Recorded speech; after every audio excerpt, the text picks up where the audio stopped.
Hello guys, gusto ko lang ikwento sa inyo. Ay hindi, gusto ko lang manghingi ng advice ba? Kasi parang hindi ko alam kung ano ba to. Kung problema ba to o parang normal lang sa ibang tao. Sa mga nanonood dito makinig po kayo ha. Panoorin niyo pong mabuti hanggang dulo. Baka kasi pares tayo ng senaryo, baka pares po tayo ng pinagdadaanan ngayon. Baka mabigyan nyo po ako ng advice. Opo. Kasi hindi ko rin po alam ang gagawin ko kasi first time ko po itong maranasan eh. Dumating po ako sa point na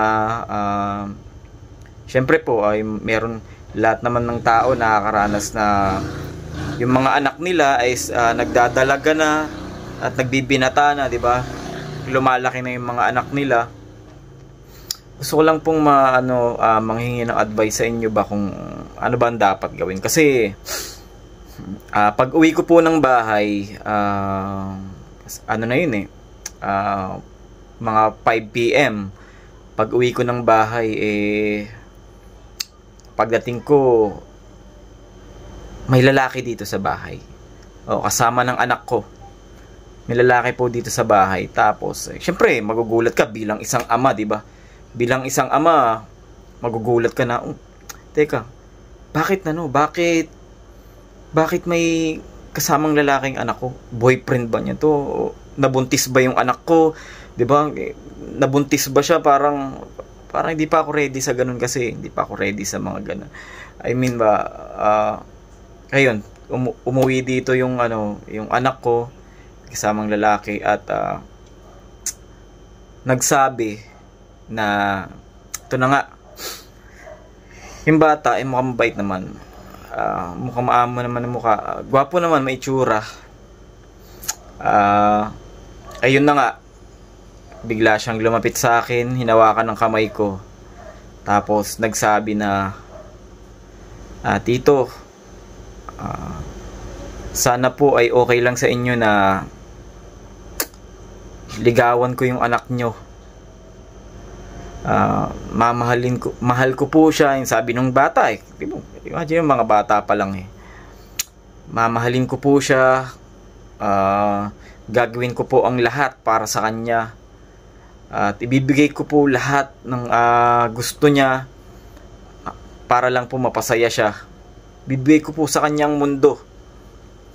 So, sungkitin ko ang bituin at buwan para lang sa kanya. Imagine mo yun, di ba? Imagine mo yun, sa naliligaw, di ba? Parang, syempre, bilang ama, di ba?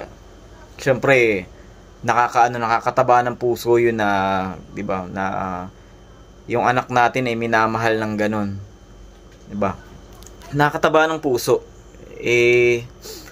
Kumbaga, first time ko po kasi mangyari. First time ko tong ma-realize. First time ko tong ma-experience ba.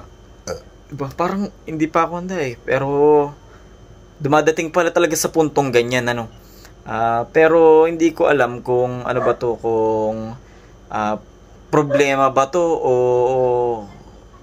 o normal lang talaga na dumadating sa ibang tao. Guys, bigyan niyo ako ng advice. Kasi hindi ko kasi talaga alam ang gagawin Dahil, alam nyo ba, syempre, tayo bilang magulang, di ba, minahal natin yung mga anak natin, inalagaan natin simula ng pagkabata.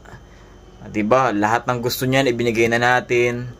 At syempre, bilang magulang, dapat nasa atin lang yung pagmamahal niya at focus niya. Pero, syempre, pinagdaanan din naman natin yan, lahat tayo ay dadating sa ganyan. Di ba? Yun ang dapat nating maintindihan na bilang magulang. Pero wala kailangan po nating kailangan nating tanggapin na yung masakit na katotohanan na dadating ang panahon na magmamahal sila at magkakaroon sila ng magkakaroon sila ng ibang minamahal bukod sa ating mga magulang natin. Yun ang dapat nating tandaan. At eto na nga, sasabihin ko na sa iyo kung anong problema. Ang problema ko po kasi dito, 'di ba, yung anak ko, may kasamang lalaki. 'Di ba, inuwi niya dito sa bahay. May kasamang lalaki yung anak ko. Eh, eto na nga po ang problema kasi. Yung anak ko kasi lalaki din. Mga pogi!